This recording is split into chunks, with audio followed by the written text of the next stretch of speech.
¿Cómo construir un ítem? Entonces, esto es un tema que, bueno, supongo yo que ya lo conoce la mayoría, pero no está de más revisarlo, porque para hacer la construcción también nosotros empleamos la comunicación escrita, ¿no? Entonces, es algo que les comentaba a muchos docentes y autoridades educativas, que se debe tener en cuenta que el simple hecho ya de responder a un cuestionario está haciendo como un ejercicio de metalectura, porque leo, o sea, también leo las indicaciones, leo los reactivos, leo las preguntas, y ahí implica una verificación de mi comprensión. Por eso hay que tener mucho cuidado en cómo formulamos de manera más clara y coherente. ¿Cómo se construye? Acá tenemos un ejemplo en la diapositiva número 10, donde dice la pregunta: ¿dónde encontró Melina el hada? Es una pregunta en base a un cuento, a un texto de dos hermanas, una de ellas es Melina y el hada, ¿no? Esta primera parte, que es la pregunta en sí misma, se le conoce como base. Las alternativas, en este caso, son tres alternativas: A, en el bosque; B, en el camino; C, en el río. Son las opciones, ¿no? Entonces, si yo construyo un ítem, tengo la pregunta y las opciones. Dentro de las opciones, solo una es la clave, es decir, la respuesta correcta, y los otros dos o tres, según lo que ustedes señalen en opciones, serán los distractores. Una recomendación es que siempre los distractores tienen que tener la misma organización sintáctica, ¿no? En este caso, las tres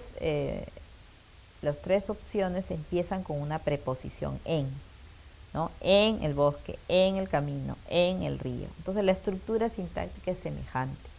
La extensión también es la misma, porque se dice que cuando uno formula una de las opciones muy larga y las otras más cortas, pues ya está en evidencia o hay una tergiversación para comprender cuál es el distractor y la clave. A veces ocurre, no sé, ya en la experiencia personal, que uno responde sin saber. Pero ¿por qué seguía? Seguía justo de la base y de las opciones. Entonces ahí hay que tener mucho cuidado, porque puede ser que uno le está dando la respuesta, aunque la persona no ha comprendido el texto. Estamos hablando de una evaluación diagnóstica donde vamos a recoger información. Ya en la evaluación de proceso veremos que hay otras maneras de evaluar, de tal manera que se pueda hacer ese cruce o triangular los instrumentos, triangular las formas de evaluación, para de esa manera tener mejores resultados o resultados que nos permitan un mejor análisis. Llegamos a la diapositiva 11 con las preguntas. ¿Qué es lo más importante y qué es lo más difícil de la evaluación diagnóstica de la lectura? ¿Cuáles son los instrumentos que deberíamos emplear para la evaluación diagnóstica? ¿Por qué? Aproximándonos al responder la primera pregunta. Lo más importante de la evaluación diagnóstica es conocer cómo se encuentran los estudiantes para poder ayudarlos y diseñar mejor nuestras actividades. ¿Y qué es lo más difícil para diagnosticar la lectura? Lo más difícil es que justamente al formular el mismo instrumento dependerá de nuestra experticia, nuestra dedicación, para que efectivamente sirva para poder recoger la información que queremos. Porque como les decía, vuelvo a repetirlo, ya desde que estoy leyendo ese instrumento, estoy haciendo un ejercicio, una prueba de evaluación de la comprensión lectora, independientemente del texto o textos que me coloquen para hacer esos tipos de preguntas. Entonces lo otro es que hay muchas habilidades que están interrelacionadas, entonces tengo que tomarlas en cuenta, ver el nivel en que está el niño, la edad que tiene el estudiante para poder formular mejor.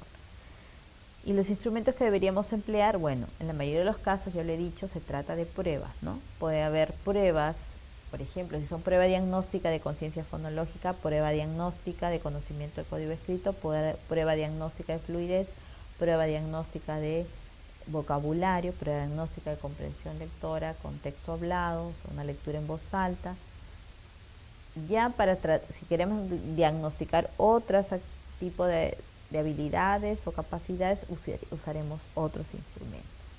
Entonces, depende del objeto a ser evaluado, la identificación del mejor instrumento a emplear. El siguiente tema es el de evaluación de proceso de la comprensión lectora.